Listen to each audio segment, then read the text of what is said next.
So part of the duties of a professor and academic these days is to be current on the latest technology, which means, unfortunately, in many respects, AI. So NotebookLM, which is Google's sort of research assistant, is receiving a number of positive accolades in terms of its ability to organize information and such. I figured I should experiment with it. I started experimenting with it a little bit last academic year, and then, as happened, apparently Google is making a lot of its product. I don't know if it's making LM free, but it's making certainly making their sort of one of their advanced Gemini products free to students for the coming academic year. So I figure, well, if students are being encouraged to use this, I should probably figure out and continue experimenting with it. I have a couple different things, but a couple different notebooks, but I decided to create one for, surprise, surprise, my man, Frederick the First. And I put some PDFs in there that I happen to have. The actual PDF of Peter Herder's study of the Rome debacle of 1167, which is still to this day the only in-depth study of it that I'm aware of. A few Benjamin Arnolds, a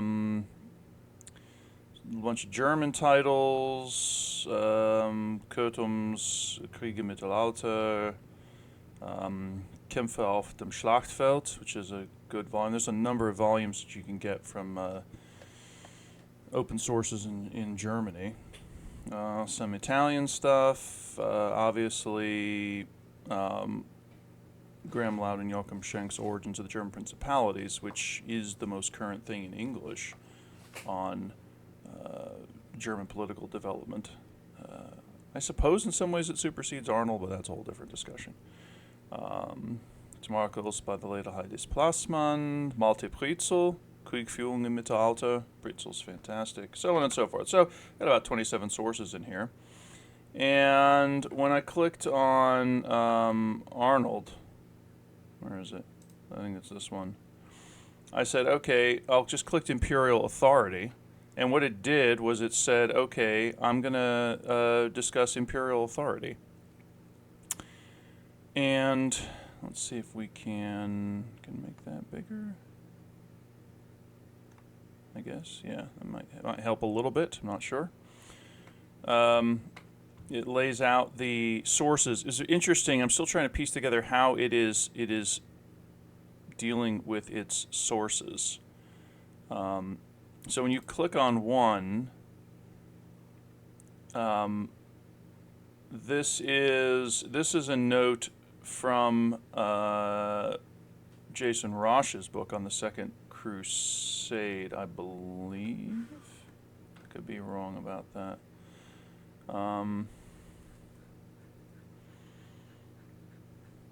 That's part of the problem. It could go on for a long time. I believe it's Rosh, but I could be wrong about that. But in any case, what it's doing is it's taking you to some section in the footnotes of the book. What that has to do with, it's not a historiographical overview as such. If students are using this, they'll think, oh, look, I did the historiography. But again, this is the theme we've been seeing again and again with AI. It's mimicking it. It's doing the best it can. It can't think, but it's just plugging in some sources, not bad ones. Let's see if we go to. This is Rosh. I mean, okay. Conrad in his chancery had moved northwest by way of Bischofsheim to Frankfurt am Main, where the most significant court of this perambulation took place. Okay, what does that have to do with anything in this sentence? Imperial authority in medieval German context was shaped by. I mean, you could say, for example, but it's not. It's Benjamin Arnold, Neo-Roman Empire, okay. This one, further, so medieval Germany, political interpretation again. Again, so not bad in terms of the fact that these are not fake sources, because it's only working with what you provided it. But it doesn't actually do anything for fleshing out that first sentence. And if I was going to grade this with a student, I'd say, okay, well, that's impressive. Number one, all of these should be one footnote. And students actually do that, obviously. If you've had to grade student work, especially that period where they're decided they want to be history majors, but they don't really know the precise techniques of how to do it, they'll just pile up their footnotes one after the other. I'm like, well, no, that's not how you do that. So I'd want to correct that and be like, look, they all need to be one footnote, and also they all have to provide some sort of overview to the topic. So you should then be assembling the main sources that can guide readers to these broad topics, not these sort of weirdly specific citations that have no actual relationship to the sentence you're discussing.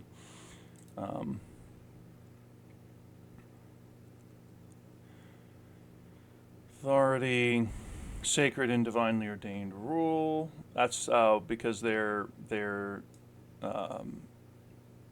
referring to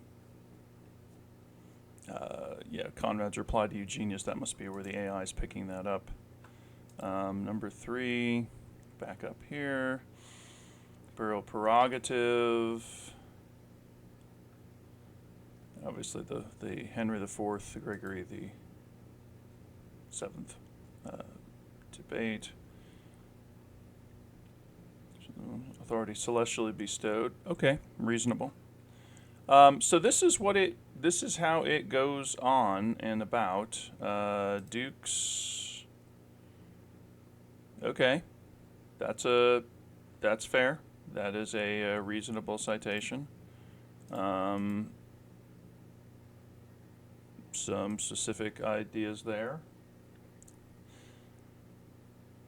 Less relevant exactly, but the 45 and 46, okay. So it's interesting to see how it thinks. I would there's some broad strokes. Yeah, you want to talk about princes, you want to talk about dukes, you want to talk about counts or comites.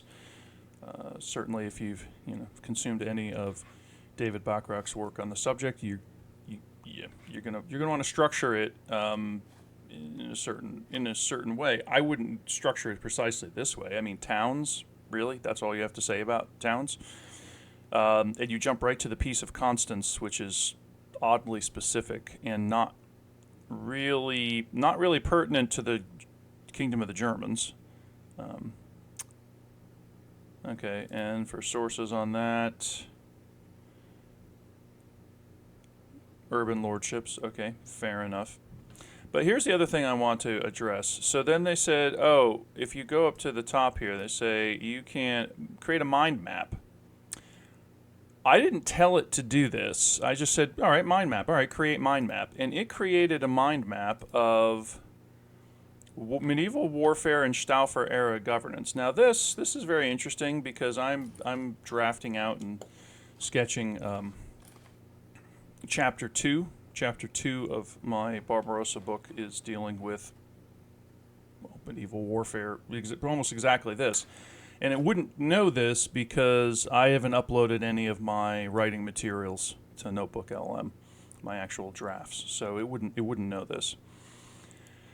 I have some outlines. I've sketched in various things. Let's see what it says. And you can drag it around. It's kind of like a Microsoft Visio mixed with a bit of a Prezi in a way. I don't know that you have the ability to create this manually, but it will do it for you. Okay, some interesting stuff here. I wouldn't necessarily include these. I'd probably focus on these. Let's say medieval warfare practices. Let's get into it. Okay. Yep. Yeah, you probably want to limit that to a paragraph.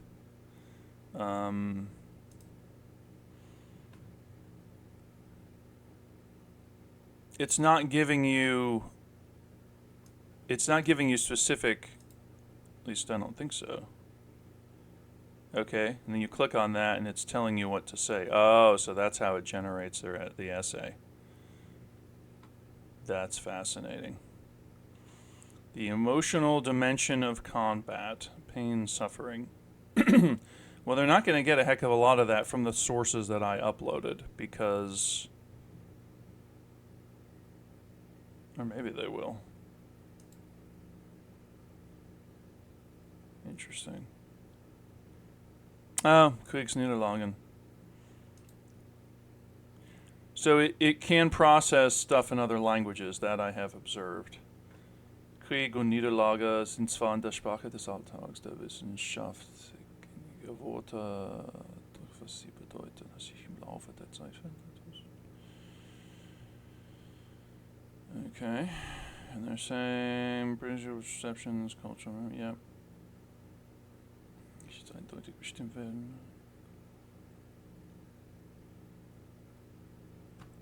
Okay.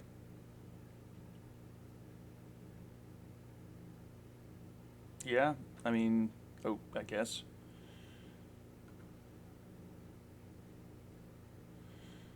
It's, I guess they're summarizing that kind of 9 different, 9 different citations on this basic thing.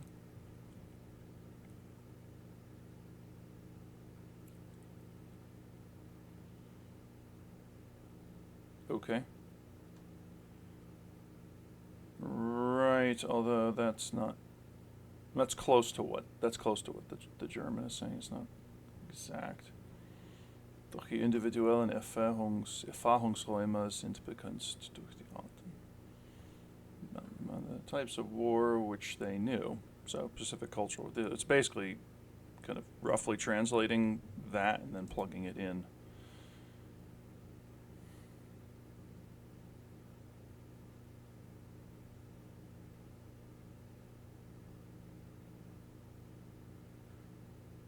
And that's important. That's kind of relevant, but it's not reflected in anything in this sentence that it is producing here. So it's not such a massive break in their lives in late medieval and early modern. Say for most people, it's not a massive rupture of their lives. Well, okay, that's important. That's relevant. Roga's very good. I enjoy his work quite a bit, but that's not reflected in this sentence. So if it was a student, you'd say, okay, well, how are you actually connecting this? That's relevant information, but it doesn't connect to what you just wrote. So I guess they went to the German material. All right, let's go back to that. Concepts of war and gender. Not bad, not bad.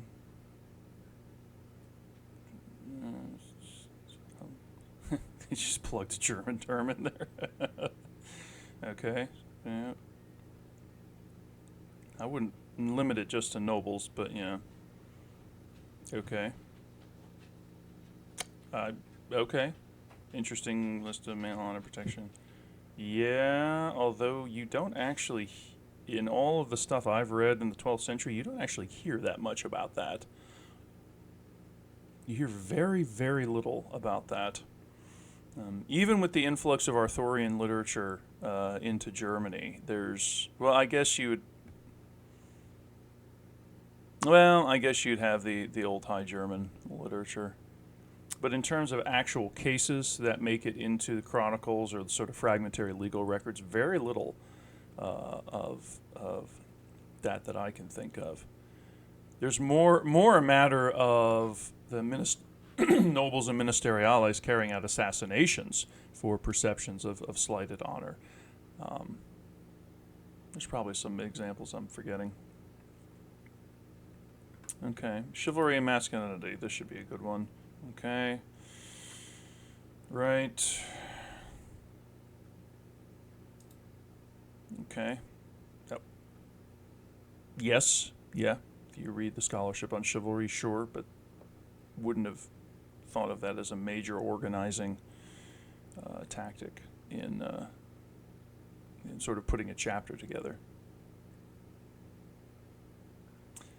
All right, while it's doing that, the other thing I'm interested in here as well is if you cut out the Second Crusade, if you cut out the Second Crusade and the Staufer rule in Alsace, which you wouldn't need in a chapter on medieval warfare in the Staufer era, you're left with medieval concepts of war and gender.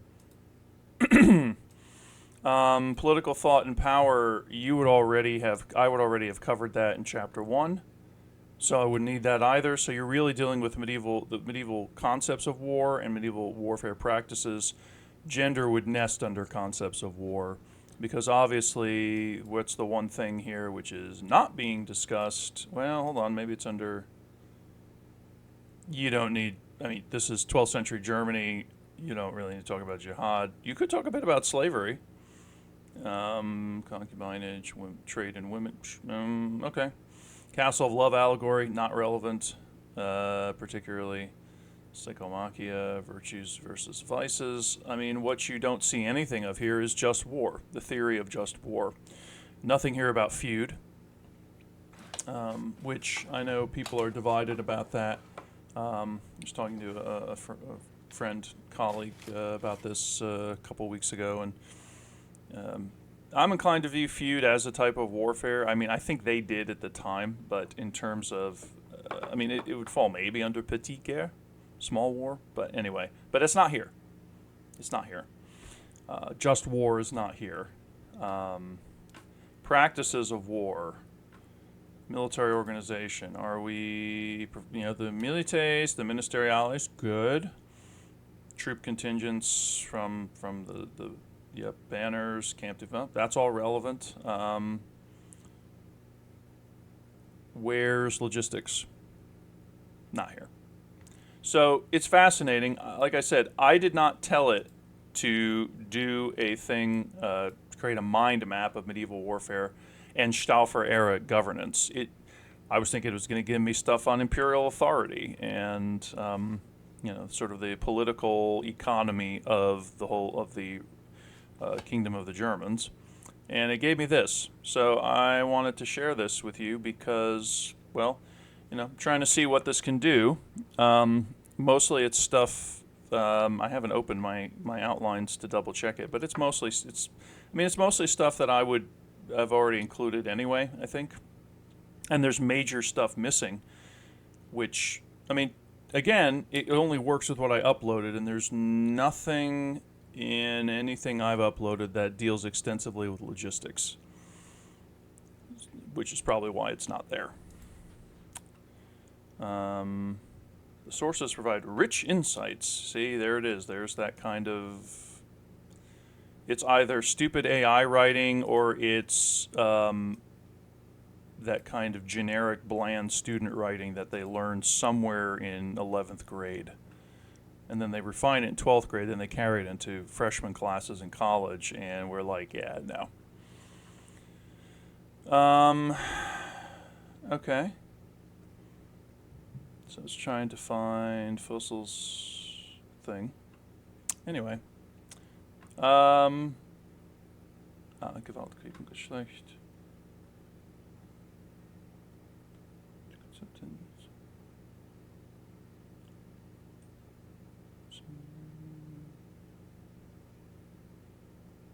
Laurie Sarti. Definitely someone whose work you should be familiar with if you're medievalist. She's in the United States. She's not as well known except by people who study stuff that she studies. But yeah, definitely someone you should know.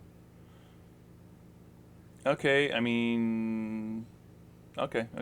Ja, der Körper des Kampfes musste dabei.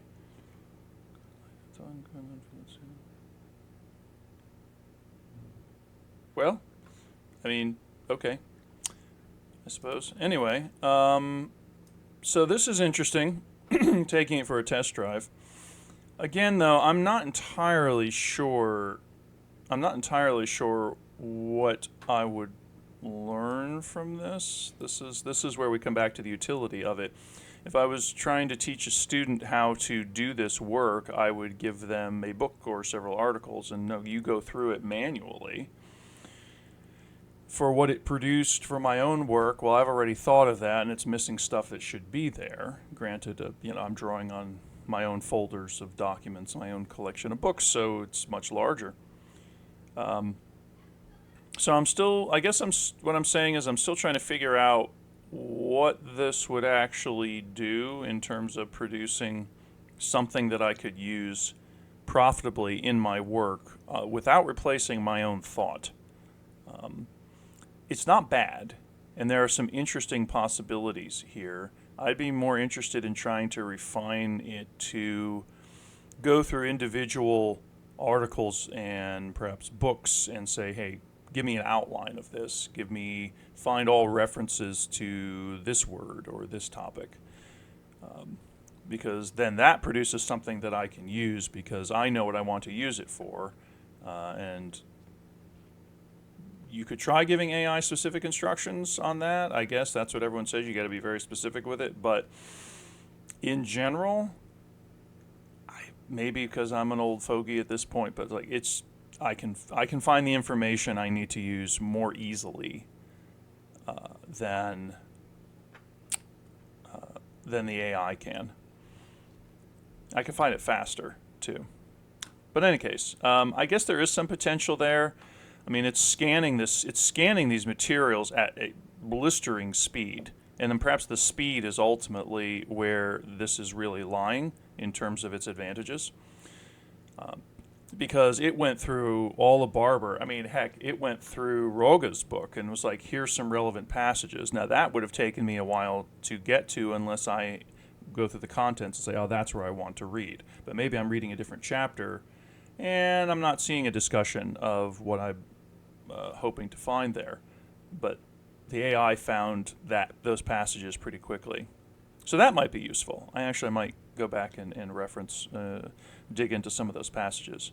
So perhaps what I'm working toward is that maybe it's useful in terms of identifying specific areas in a large corpus of PDFs that are what you want to look at. And so it saves you the trouble of having to go through and look and read everything just to find the one nugget. It's already identified it. The problem with that is, how do you know that it hasn't missed something? We haven't solved that question. The folks who trust AI say, oh, obviously that's been solved. I don't know that it has. So I would, I don't know, I guess I would just keep experimenting, keep trying to save this and see what we can do. Over here you can see, deep dive conversation. You can generate, I don't know what this is. You can produce a study guide, a briefing document, frequently asked questions, timelines, audio overview in more languages. Obviously, the only thing I've really tried is the mind map. So anyway, that's my current report on NotebookLM. It's interesting. It has some potential. I think I'm probably not going to do anything with it for the rest of the day because I have actual things to read and notes to take and sentences to write. But to be continued.